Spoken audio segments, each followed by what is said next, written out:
Hello everyone, welcome back to our channel Mechanism Classes. Harish this side wishing you all very warm greetings. NMR spectroscopy हमारा topic चल रहा है. Last time हम discuss कर रहे थे anisotropic effect which was the consequence of types of factor affecting chemical shift के बारे में. तो एनिसोट्रोपिक इफेक्ट के ऊपर हमने एक अच्छा डिस्कस किया था. For those who need to overview the topic they must check out the video. तो आज हम बात करते हैं केमिकल शिफ्ट की. केमिकल शिफ्ट क्या होती है, कहाँ से अराइज होती है, एनएमआर में इसका क्या रोल है, और कोई भी अच्छा एग्जाम हो केमिकल शिफ्ट से एनएमआर के अंदर क्वेश्चन आने के चांस अच्छे खासे रहते हैं. So let's start with the today's theory and stories.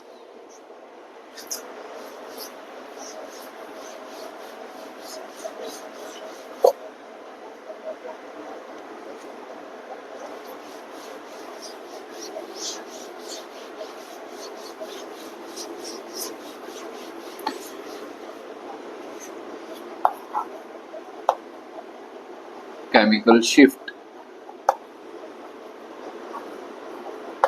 And shift दो अलग अलग वर्ड हैं.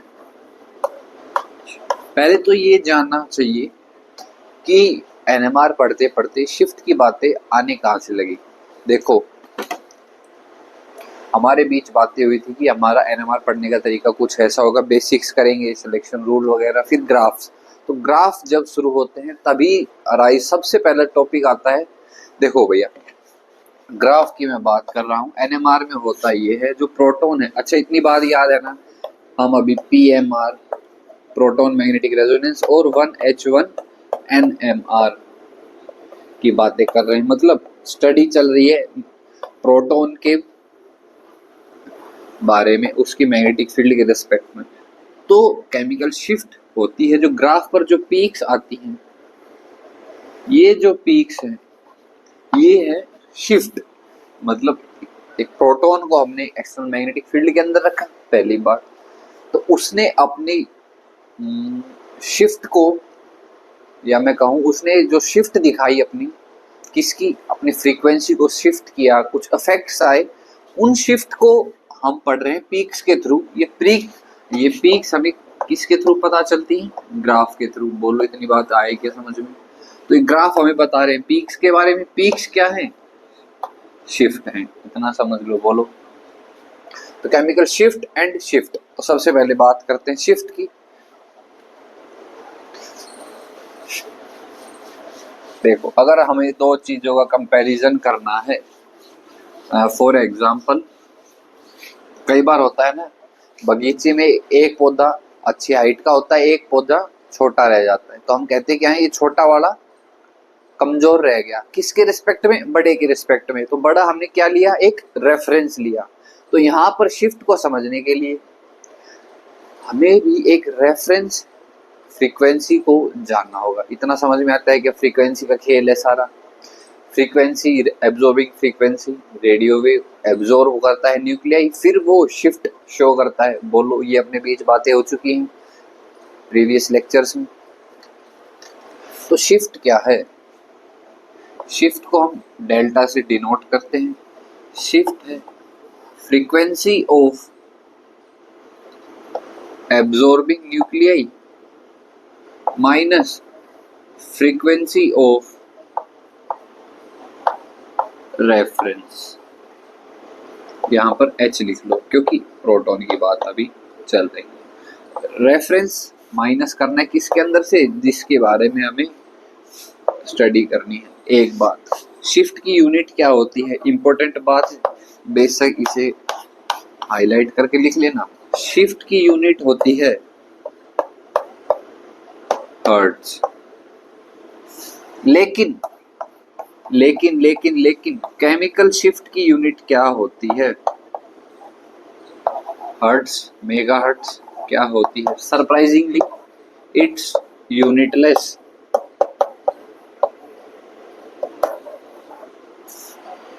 बात क्लियर है क्या? शिफ्ट क्या होता है? डिफरेंस होता है. केमिकल शिफ्ट आसान भाषा में बोलूं तो इसका थोड़ा सा एनहेंस्ड वर्जन.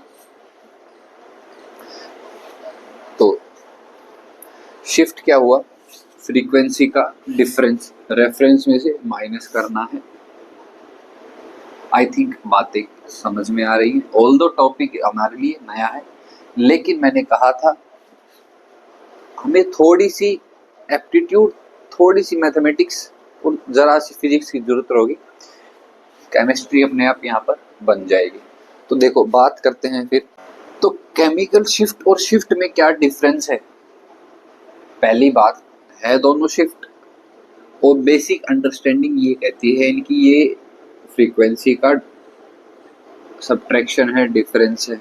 लेकिन इन दोनों में शिफ्ट और केमिकल शिफ्ट में डिफरेंस करने के लिए जो पॉइंट है वो है इस फॉर्मूले के नीचे हमें फ्रीक्वेंसी ऑफ ऑपरेशनल, मैं कहूँ ऑपरेशनल फ्रीक्वेंसी हमें पता होनी चाहिए। ये फॉर्मूला शिफ्ट का था, इसके डिनोमिनेटर में मैं म्यू ऑपरेशनल लिख दूं तो that simply the formula of chemical shift. बोलो यहाँ तक बात समझ में आती है क्या। और ऑपरेशनल फ्रीक्वेंसी की यूनिट जो होगी वो होगी मेगाहर्ट्ज। शिफ्ट का फॉर्मूला ये था, केमिकल शिफ्ट का ये था। इतनी बात आती है क्या समझ में। अब बस थोड़ा सा फॉर्मूला के साथ खेलना है, शिफ्ट और केमिकल शिफ्ट का कंसेप्ट यहीं पर खत्म कर देंगे।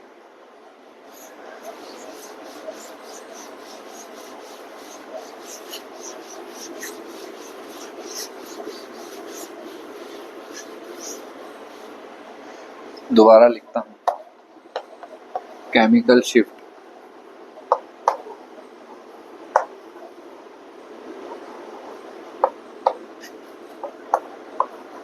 Mu of absorbing minus mu of reference, H लगा लेना भाई, upon mu of operational.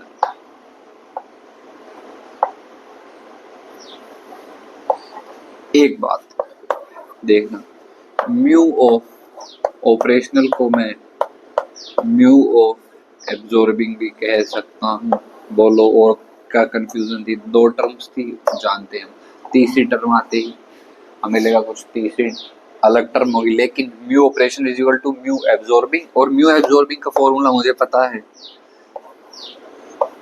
Gamma B naught upon 2 pi, gamma B naught upon 2 pi. ये फॉर्मूला कब यूज करना है, सुनते जाना अभी। ये फॉर्मूला कब यूज करना है हमें, जब यहाँ पर यून गिवन हो रेडियंस की टर्म है, पीछे पर टेम्परेचर दैट्स डिफरेंट थिंग। और यहाँ पर इसका फॉर्मूला अलग भी मैं यूज कर सकता हूँ, that is gamma B naught only, जब यूनिट्स क्या गिवन हो, मेगाहर्ट्ज पर टेम्परेचर।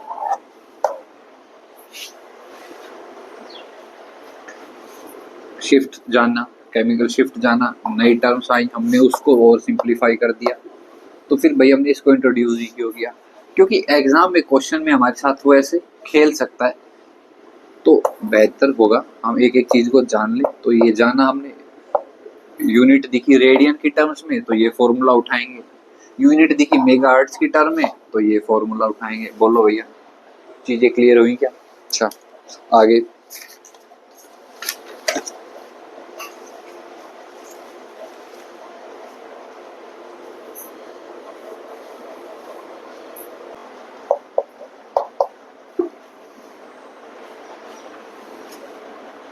तो डिफरेंस कहाँ आ रहा है, एक चीज छूट रही है नाम से, एक दिमाग में एक पॉइंट है, वो मैं बताता हूँ क्या है।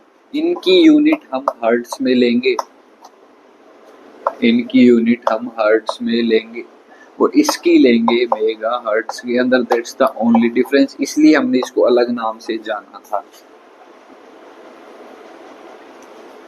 आई होप और चीजें क्लियर हुई होंगी। एक और इम्पोर्टेंट पॉइंट बताता हूँ, 1.4 Tesla of magnetic field give 60 megahertz of mu operational।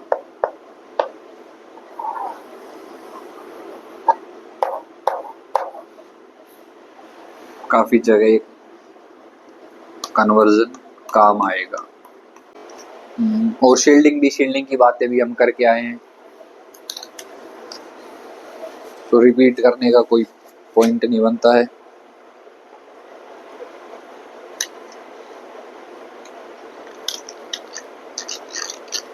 और क्या क्या मैंने कल मेन बात बताई थी, एक बार वो रिवाइज करवाता हूँ फटाफट। एनिसोट्रोपिक इफेक्ट पढ़ रहे थे तो हमने जाना था कि एनएमआर के अंदर, एंटायर एनएमआर की मैं बात कर रहा हूँ, हमें जीओसी अप्लाई नहीं करनी है, जनरल ऑर्गेनिक केमिस्ट्री अगर अप्लाई करनी है तो जब एनएमआर के सब कंसेप्ट, सब रास्ते बंद हो जाएं तो जीओसी लास्ट में अप्लाई करनी है। और एनिसोट्रोपिक इफेक्ट में हमने जाना था कि वो डायरेक्टली अटैच्ड प्रोटॉन पर ही काम करता है। और उसका एक अच्छा एग्जांपल था 18 एल्यूमिन सिस्टम, मैंने उसका आपको स्क्रीनशॉट प्रोवाइड किया था। सो ये था केमिकल शिफ्ट के बारे में। अगर मुझे इसके कुछ अच्छे क्वेश्चंस मिलते हैं तो वो मैं डाल दूंगा लेक्चर में। तो आज के लिए इतना ही रखते हैं। That's all for today. Do hit like and subscribe button. Thank you.